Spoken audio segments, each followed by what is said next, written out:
हिंगोली जिल्ह्यातल्या वसमत शहरालगत जाणारा जो रोड आहे ते 752 क्रमांकाचा रोड आहे आणि या हायवेवर मागील 1 वर्षापासूनचा हा रोड झालेला आहे। परंतु या रोडवर अक्षरशः आपण पाहू शकता की भेगा पडलेल्या आहेत आणि एकाच वर्षामध्ये अनेकांचे जीव देखील गमवावे लागलेले आहेत।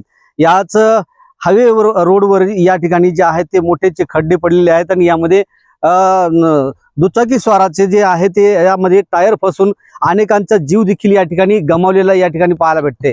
याच परिसरामधील जे कनेरगाव जे गाव आहे, या कनेरगाव शिवारातील काही सरपंच आहेत, काही ग्रामस्थ आहेत। आपण त्यांच्याकडून याच रोडच्या संदर्भामध्ये जाणून घेऊयात की सरपंच, तुम्ही सांगा मला या रोडची काय दयनीय अवस्था आहे, काय सांगाल? सर, या रोडची आम्हाला या रोडचा एवढा त्रास आहे, प्रवाशाला एवढा त्रास आहे। हा रोज एक ना एक ॲक्सिडेंट होतो, एक ना एक फोन येतो की बाबा रात्री गाडीवालं पडलं, आम्हाला यावं लागते, दवाखान्यात न्यावं लागते। एवढी आहे की मोटरसायकल म्हणजे या रोडनं चालणं म्हणजे अतिशय जीवाच्या धोक्यासाठी हानिकारक आहे। समजा मोटरसायकल या रोडनं चालणं हानिकारक आहे।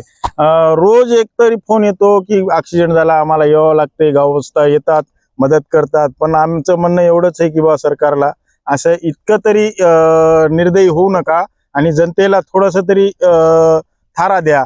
एवढ्याला भेगा पडायलेत आणि पुन्हा 1 साल झालं, टोल नाका चालू झाला नाही तर रोड खराब झाला। असं माझं मत आहे सरकारला की काहीतरी याच्यावर बघावं। आपण या रोड लाईनचे आहात, ते काय समस्या आहेत, काय सांगाल? मी आनंद भुजंगराव राठोड, हिंगोली जिल्हा मोटर मालक संघटनेचा अध्यक्ष म्हणून हे म्हणू शकतो की ह्या रोडवर जिंतूर फाटा ते भेंडेगाव पाटी एवढ्यामध्ये एवढ्या भेगा पडल्यात आणि एवढे ॲक्सिडेंट झालेले आहेत। आमच्या वाहनाला फार त्रास होता। याच्यापासून बाहेरचे वाहन चालतात, गुजरातहून, अहमदाबादहून हैदराबाद जाणारे टोटल वाहन चालतात ह्या रोडवर। हर गाडीवाल्याची शिकायत की राठोड साहब भी ऐसा हुआ वैसा हुआ। हर गाड्या कुठं ते स्लिप व्हायला, त्या भेगाईमुळे मोटरसायकल पडायल्यात, बऱ्याच लोकांना दुखापत व्हायली। नेमकी काय मागणी आहे आपली? आता आमची मागणी एवढीच आहे की या रोडचा जे ते विल्हेवाटला हे फुटला ते काढाव, दुसरा त्याला जोडाव आणि काहीतरी फायनल करावं। हे असं जर असलं तर जनता रोजची एक मोटरसायकल पडायली, एक माणूस याच्यामध्ये हातपाय तोडून घ्यायले, तर असं किती दिवस चालणार आहे?